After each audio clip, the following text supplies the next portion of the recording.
नमस्कार विद्यार्थी मित्र मैत्रिणींनो, मराठी बाय मनीषा या आपल्या युट्यूब चॅनलमध्ये आपणा सर्वांचे स्वागत.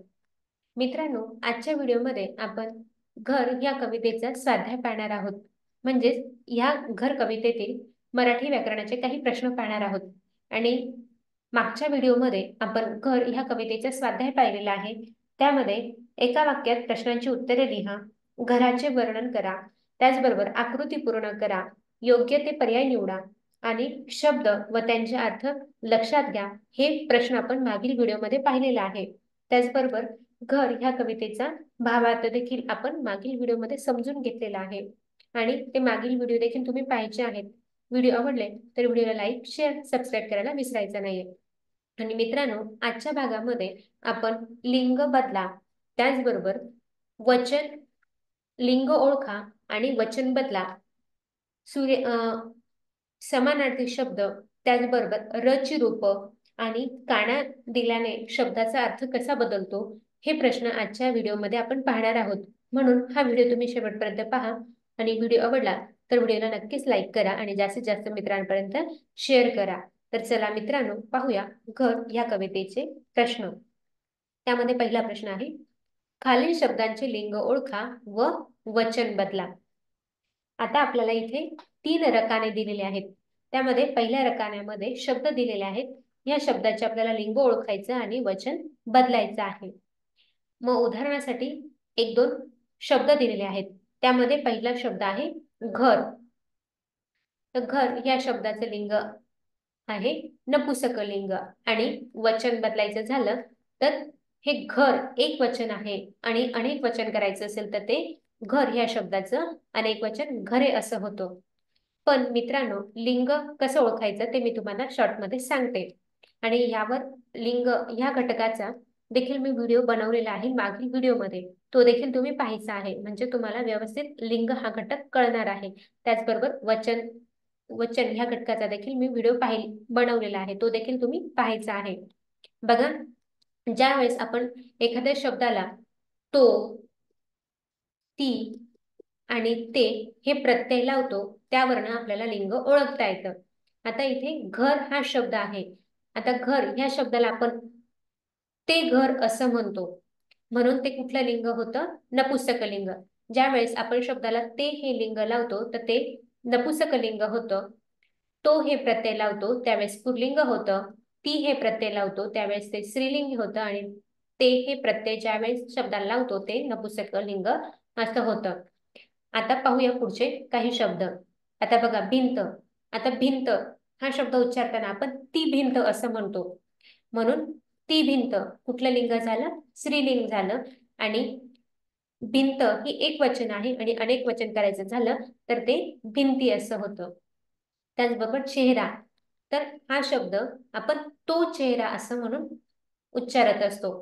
तर तो चेहरा हे पुल्लिंग झालं आणि त्याचं वचन बदलायचं झालं तर चेहरा एक वचन आणि चेहरे अनेक वचन. त्याचबरोबर निवारा, तर तो निवारा असं म्हणत असतो आपण, तर त्याचं लिंग होणार आहे पुल्लिंग, म्हणजेच पुल्लिंगी. आणि वचन बदलायचं झालं तर निवारे असं होतं. त्याचबरोबर ती आई असं म्हणतो आपण, तर ती स्त्रीलिंग आहे आणि वचन बदलायचं झालं तर एक आई आणि अनेक आया, म्हणून आया हे वचन इथे आपल्याला मिळालेलं आहे.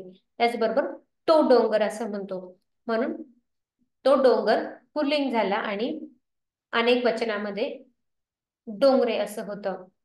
त्याचबरोबर हवा या शब्दाला आपण ती हवा असं म्हणतो, म्हणून ती स्त्रीलिंग झाली. पण वचन बदलामध्ये हवाचं हवाच राहणार आहे, हवे होणार नाही. त्याचबरोबर पुढचा शब्द आहे आजोबा. मग तो आजोबा असं म्हणतो आपण, म्हणून इथे आपण तो आजोबा आलं तर ते पुल्लिंग होतं. पण ज्यावेळेस आपण आजोबांना रिस्पेक्ट देतो, आदर देतो, त्यावेळेस ते आजोबा असं म्हणतो आणि मग त्यावेळेस कुठलं लिंग होणार आहे? नपुंसकलिंग होणार आहे. पण इथे आजोबा, तो आजोबा असं उल्लेख आलेला आहे, म्हणून ते पुल्लिंग झालं आणि वचन बदलामध्ये आजोबाच राहणार आहे, आजोबे होणार नाही. अशा पद्धतीने तुम्हाला शब्दांचे लिंग बदलायचं आहे आणि वचन देखील लिंग ओळखायचं होतं आणि वचन बदलायचं होतं. अशा पद्धतीने तुम्ही हे सगळे प्रश्न समजून घेतलेले आहेत. आता आपण पुढचे काही शब्द पाहूया, म्हणजेच प्रश्न पाहूया. बघा, खालील शब्द शिक्षकांच्या मदतीने समजून घ्या. आता इथे काही शब्द दिलेले आहे.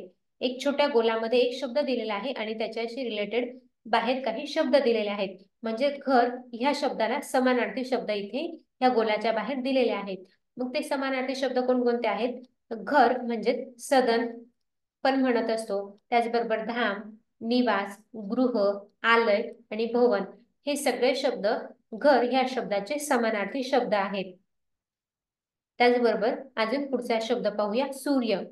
आता सूर्य हा शब्द देखील काय आहे? गोलामध्ये दिलेला आहे आणि गोलाच्या बाहेर जे शब्द दिलेले आहेत ते सूर्याशी रिलेटेड आहे, म्हणजेच सूर्याला समानार्थी शब्द दिलेले आहेत.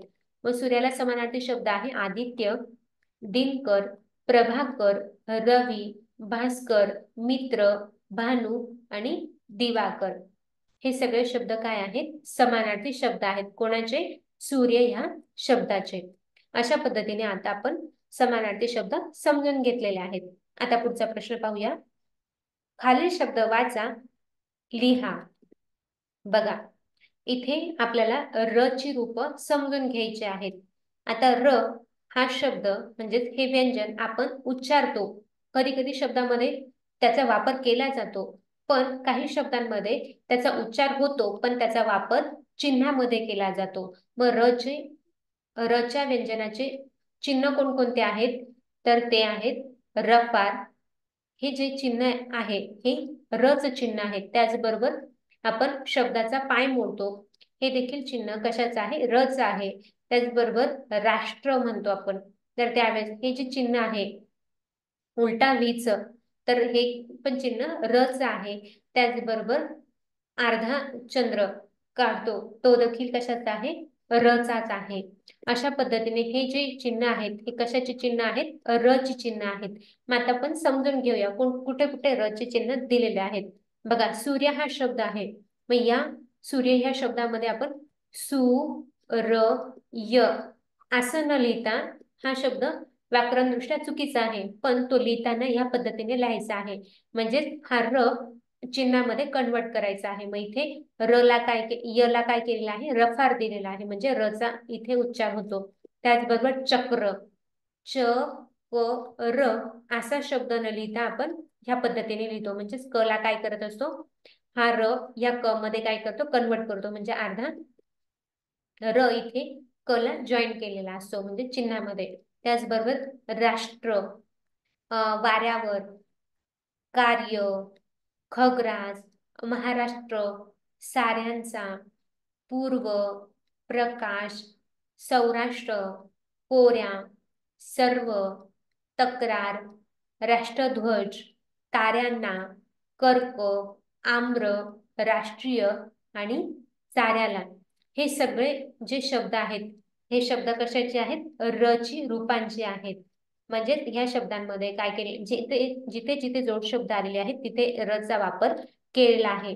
आणि मित्रांनो, मी इयत्ता 5वी ह्या वर्गाची टेक्स्ट सिरीज बनवताना देखील र ची रूप यावर एक स्वतंत्र व्हिडिओ बनवलेला आहे. तिथे देखील मी सविस्तर माहिती दिलेली आहे र च्या रूपांवर. तर ती देखील तुम्ही पाहून घ्यायचा आहे आणि तो व्हिडिओ देखील पूर्ण पाहिला म्हणजे तुम्हाला र चे रूप समजणार आहेत. तर अशा पद्धतीने आपण र ची रूप समजून घेतलेली आहेत. आता पुढचा प्रश्न पाहूया. वस्तू आणि वास्तू या दोन शब्दातील लेखनामध्ये फक्त काना दिल्याने फरक पडतो, परंतु अर्थामध्ये खूप फरक आहे. खाली दिलेल्या शब्दांचे अर्थ शोधा आणि लिहा. आता बघा, एका शब्दाला आपण काना नाही दिलेला आहे आणि दुसऱ्या शब्दाला काना दिलेला आहे, तर ते शब्दांमध्ये काय होतो? बदल होतो. म्हणजे काना दिला की काय पडतो? फरक पडतो, म्हणजे डिफरंट आपल्याला पाहायला मिळतो.